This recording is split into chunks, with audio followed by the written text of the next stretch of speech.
Assalamualaikum warahmatullahi wabarakatuh. Perkenalkan, nama saya Salsabila Humayro, NPM 2108260143, akan menjelaskan tentang gangguan bipolar. Sebelumnya, apa itu gangguan bipolar? Gangguan bipolar merupakan gangguan mood yang terdiri dari paling sedikit satu episode mani, hipomani, atau campuran yang biasanya disertai dengan adanya riwayat episode depresi mayor. Untuk etiologinya sendiri, yang pertama, dia disebabkan oleh peristiwa kehidupan atau stresor psikososial. Contohnya ada faktor penekan tersendiri, mungkin ada seseorang yang meninggal atau ditinggalkan seseorang, perceraian, dan lain-lain. Lalu yang kedua, ada teori biologi. Teori biologi ini terbagi menjadi dua, yaitu yang pertama neurotransmitter. Teori neurotransmitter ini pada awalnya berkonsep pada depresi dan mania yang merupakan rangkaian akhir yang berlawanan. Sebagai contohnya, hipotesis norepinefrin yang berpengaruh pada pusat penyakit berada pada tersedia norepinefrin pada tempat sinap, yang mana norepinefrin ini yang sedikit akan mudah menyebabkan terjadinya depresi dan bila berlebihan bisa menjadi mania. Untuk teori yang kedua, ada faktor neuroendokrin. Neuroendokrin ini biasanya itu terjadi karena dikarenakan akses HPA dan akses HPT yang sering terdapat pada bipolar. Untuk gambaran klinisnya, yang pertama ada distractibility, yang mana dia gampang terdistrak, yang mana dia tuh misalnya lagi menulis contohnya, terus tiba-tiba ada yang jatuh atau ada yang terbang, dia bakal langsung ke sana, langsung ke distrak untuk ke sana gitu. Lalu yang kedua ada insomnia atau kurangnya waktu tidur. Yang keempat ada grandiosity, yang mana dia merasa dia hebat, sangat ada kebesaran gitu.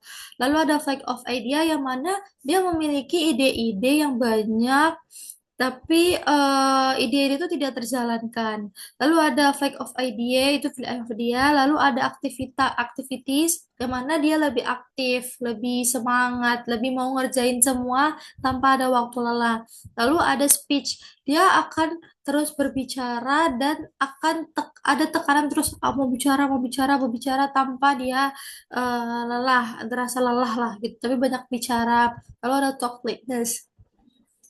Selanjutnya ada klasifikasi DSM-IV-TR. Yang pertama ada gangguan bipolar satu. Gangguan bipolar satu itu ditandai oleh satu atau lebih episode mani atau campuran yang biasanya disertai oleh episode-episode depresi mayor.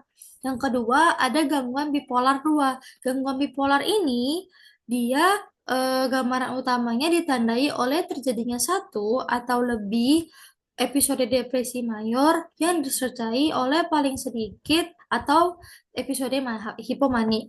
Yang kedua adalah gangguan siklotimik. Gangguan psikotimik ini dia ditandai paling sedikit 2 tahun dari sejumlah periode gejala mani yang tidak memenuhi kriteria episode mani dan sejumlah gejala depresif yang tidak memenuhi kriteria gangguan depresi. Lalu ada kriteria di SM4 untuk gangguan bipolar. Yang pertama, periode tersendiri dari kelainan dan mood yang meninggi, ekspansif, atau mudah tersinggung atau irritable secara persisten berlangsung paling sedikit 1 minggu atau durasinya kapan saja bila diperlukan hospitalisasi.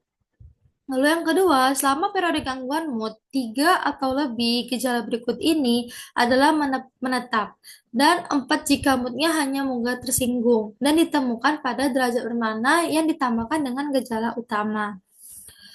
Untuk gejala klinis itu, gejala utama itu tadi kan ada distability, insomnia, grandiosity, flight of idea, activity speech, dan talklessness. Selanjutnya saya akan membahas tentang gangguan tambahan yang berdasarkan kriteria DSM-4 untuk gangguan bipolar. Yang pertama, itu ada harga diri yang melambung atau kebesaran, penurunan kebutuhan untuk tidur, lalu ada gejala bukan karena efek fisiologis atau karena obat-obatan zat aktif atau juga karena kondisi medis tertentu lebih banyak bicara dibanding biasanya. Ada terus gagasan yang melompat-lompat atau pengalaman subjektif bahwa pikiran terpacu, mudah dialihkan perhatiannya, yaitu atensinya terlalu mudah oleh stimulus eksternal, terus juga ada peningkatan aktivitas yang diarahkan oleh tujuan baik secara sosial dalam pekerjaan atau sekolah dan juga agitasi psikomotor. Lalu ada kriteria diagnosis berdasarkan PPDGJ 3. Yang pertama, gangguan afektif bipolar episode kinimani, gangguan afektif bipolar episode kinimani tanpa gejala psikotik, ada gangguan afektif bipolar episode kinimani dengan gejala psikotik. Bedanya antara kinimani tanpa dengan kinimani dengan, kalau kinimani tanpa itu dia ada riwayat mani tapi tidak ada waham atau halusinasi. Kalau misalnya gangguan afektif bipolar kini mani dengan gejala psikotik, riwayat mani dengan waham atau halusinasi.